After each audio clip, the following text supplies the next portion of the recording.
বাবার কবর জিয়ারত শেষে জাতীয় স্মৃতিসৌধের কাছাকাছি বিএনপির ভারপ্রাপ্ত চেয়ারম্যান তারেক রহমান। সেখানে তাকে অভ্যর্থনা জানাতে জনতার ঢল নেমেছে।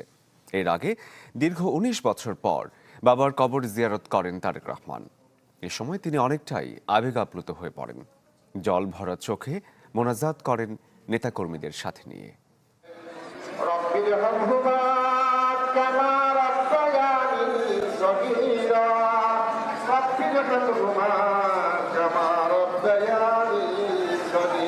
জনগণের উন্নয়নের জন্য, বাংলাদেশকে একটা সুদৃঢ় অবস্থায় নেওয়ার জন্য, একটি সুখী সমৃদ্ধ বাংলাদেশ নির্মাণ করার জন্য তিনি একটা পরিকল্পনা নিয়ে এসেছেন এবং সেই পরিকল্পনা তিনি ইনশাআল্লাহ জনগণের স্বতঃস্ফূর্ত সমর্থন নিয়ে তিনি বাস্তবায়িত করবেন। তারেক রহমানের ভোটার হতে আইনি কোনো বাধা নেই।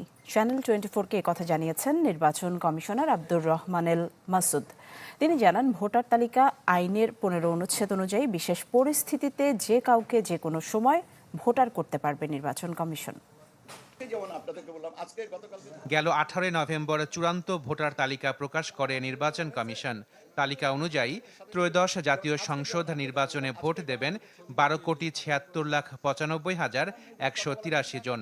তবে এই তালিকায় এখন পর্যন্ত নেই বিএনপির ভারপ্রাপ্ত চেয়ারম্যান তারেক রহমানের নাম।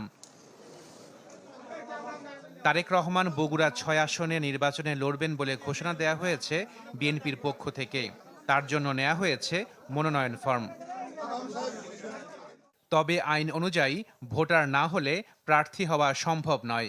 বিএনপি জানিয়েছে, শনিবার ভোটার হবেন তারেক রহমান। এজন্য নির্বাচন কমিশনে যাবেন তিনি। ওসমান হাদির হত্যাকারীদের বিচার দাবিতে অনির্দিষ্টকালের জন্য শাহবাগে অবস্থান কর্মসূচি পালন করছে ইনকিলাব মঞ্চ। সন্ধ্যায় সংগঠনটির সদস্য সচিব আব্দুল্লাহ আল জাবের এই কর্মসূচি ঘোষণা করেন। খুনিরা গ্রেফতার না হওয়া পর্যন্ত রাজপথে থাকার হুঁশিয়ারি দেয়া।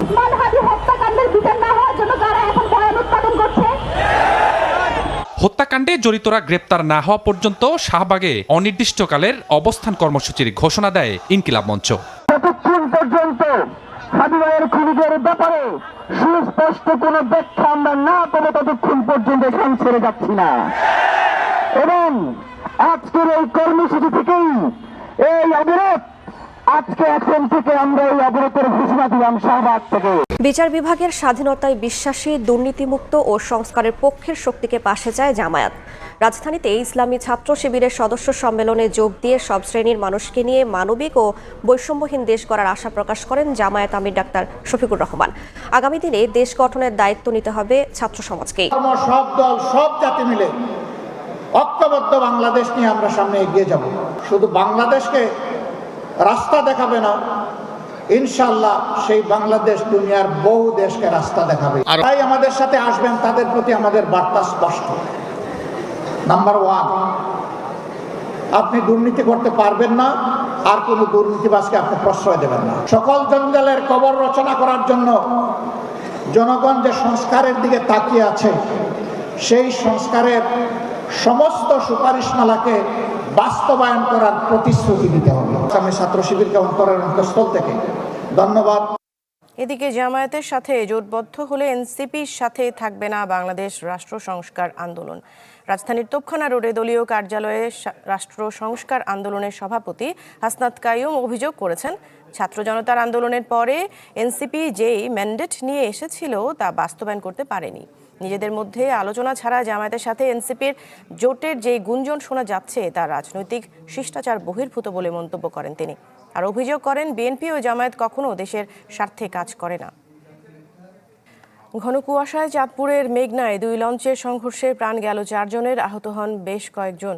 গেল রাত 2টার দিকে এই দুর্ঘটনা হয়। প্রত্যক্ষদর্শীরা জানান, এমভি জাকির সম্রাট 3 ও অ্যাডভেঞ্চার 9 লঞ্চের মধ্যে সংঘর্ষ হয়। এতে অন্তত 9 যাত্রী গুরুতর আহত হন। এর মধ্যে অন্তত 4 জনের মৃত্যুর খবর নিশ্চিত করেছে নৌ পুলিশ। আহতদের মধ্যে একজন মিডফোর্ড ও আরেকজন পঙ্গু হাসপাতালে। শীতে কাঁপছে দেশ। আজ সর্বনিম্ন তাপমাত্রা 9 ডিগ্রি সেলসিয়াস রেকর্ড করা হয়েছে যশোরে, আর ঢাকার তাপমাত্রা নেমেছে 13.5 ডিগ্রি সেলসিয়াসে। আবহাওয়া অফিস জানিয়েছে, যশোর, চুয়াডাঙ্গা, গোপালগঞ্জ, রাজশাহী, পাবনা, সিরাজগঞ্জ এবং নীলফামারী জেলার উপর দিয়ে বয়ে যাচ্ছে মৃদু শৈত্যপ্রবাহ। আরও কয়েকদিন তা অব্যাহত থাকতে পারে। এছাড়া ঘন কুয়াশার কারণে নৌযানসমূহকে সাবধানে চলাচল করতে বলা হয়েছে। তবে কোনো সংকেত দেখাতে বলা হয়নি।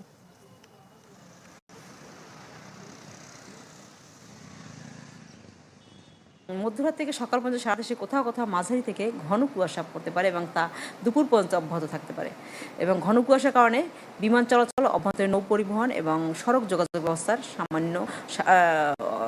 সাময়িকভাবে ব্যাহত হতে পারে।